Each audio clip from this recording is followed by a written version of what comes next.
Among the great continents of the earth, none has been more lavishly endowed with natural wealth and beauty than has South America, which embraces over 1/8 of the earth's land area and only a little more than 3% of the world's population. Brazil itself is larger than the whole of the United States, and it has millions of acres of land that no white man has ever seen. Rio de Janeiro, the capital and largest city of Brazil, enshrined as it were within the majestic setting of the world's most beautiful harbor, is the crowning glory of a visit to South America.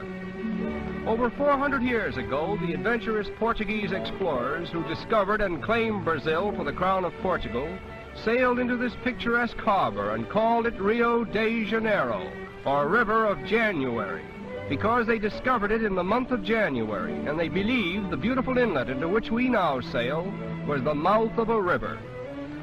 As we pass within the shadow of this gigantic promontory, which for some vague reason has been called Sugarloaf, we wonder if the white men who first saw it could have dreamed that it was destined to become the mighty sentinel of an enchanted metropolis with a population of over 1 million inhabitants and a reputation of being the most magnificent city in the world.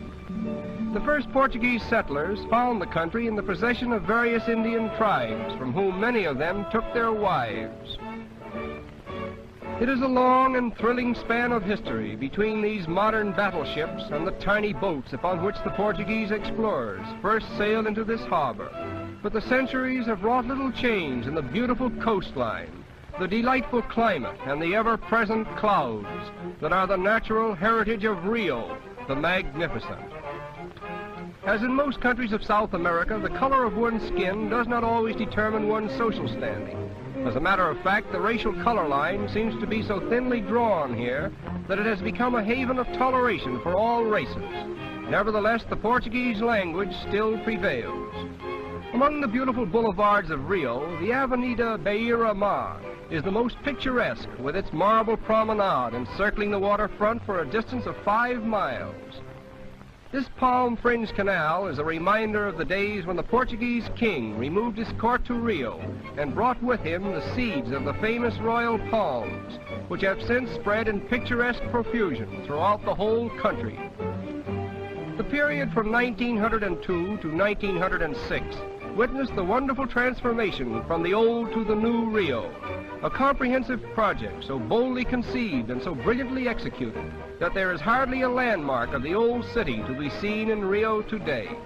Perhaps the most unique feature of the clean and spacious streets is the decorative mosaic work that adorns the sidewalks. Almost every block has a pavement with mosaic patterns so individual in design that one could almost find his way about the city by becoming familiar with them. A striking contrast between the dull and drab pavements that are so typical of most cities. Rio is not a manufacturing city. Therefore, foreign goods are sold in all the smart shops. Nevertheless, foreign influence has not changed the strong allegiance which the Brazilians have for their native continent. They proudly proclaim themselves South Americans, and they very much resent the North Americans' monopoly of the word American. The marketplaces of Rio are animated by an infinite variety of tropical animals. Perhaps the most interesting of all the small animals that are typical of Brazil is the marmoset, the smallest type of primate and the tiniest relative of man. The female of this species is usually more lovable and playful than the male. Although she is the smallest of monkeys, her maximum weight seldom exceeding 4 ounces, she is the only member of the primate family that regularly gives birth to triplets. Being one of the most tropical of animals, not one marmoset in 100 will live when removed from tropical zones. The Jockey Club of Rio is not only one of the finest equestrian clubs in the world, but is also the center of the city's social life, the outstanding feature of which dates back to 1808, when the King of Portugal, who was forced by Napoleon to abandon his country, arrived in Brazil and established his new court in Rio. Horse racing was enthusiastically sponsored by the royal family until the overthrow of the empire in 1889. And although the emperor no longer lends his regal splendor to the scene, the beauty of the setting makes it a never-to-be-forgotten sight. As a matter of fact, the colorful and romantic architecture of the stadiums, the vivacious and carefree spirit of the people, and the glorious scenery around the track appear to be worthy of more attention than the race itself. A few miles from Rio, one may see the first stages of a most unique occupation, the butterfly industry of Brazil. Strangely enough, the nets which are waved to and fro actually attract the beautiful silken creatures, even as moths are attracted by flame.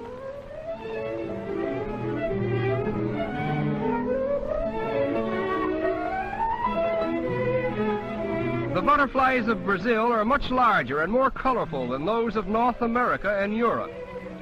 Within an hour's ride from Rio, one may see as many as 700 different species.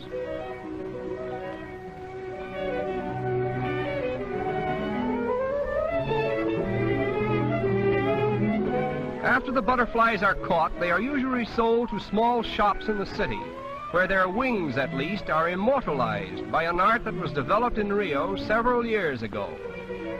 A design is first painted on glass, and the delicate butterfly wings, which have been carefully assorted for the best colors, are cleverly worked into the design and held in place by adhesive tape. Another layer of glass is finally placed over the tape, and the wings, thus preserved, will hold their lifelike colors indefinitely. The completed articles range from chessboards to bonbon dishes and vanity cases.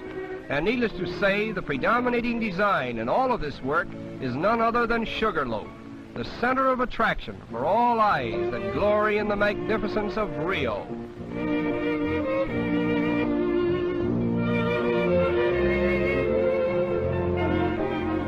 The ascent to Sugarloaf by way of this aerial railway affords the great thrill of a visit to Rio, and the incomparable view from the summit presents a scene wherein both man and nature have combined their efforts to create the most magnificent harbor in the world. Somehow we behold in our final impressions of Rio a semblance of what great changes have come to pass in the world at large, where the beauties of nature have been harmonized with the constructive forces of man. And it is with this thought that we say farewell to Rio, the magnificent.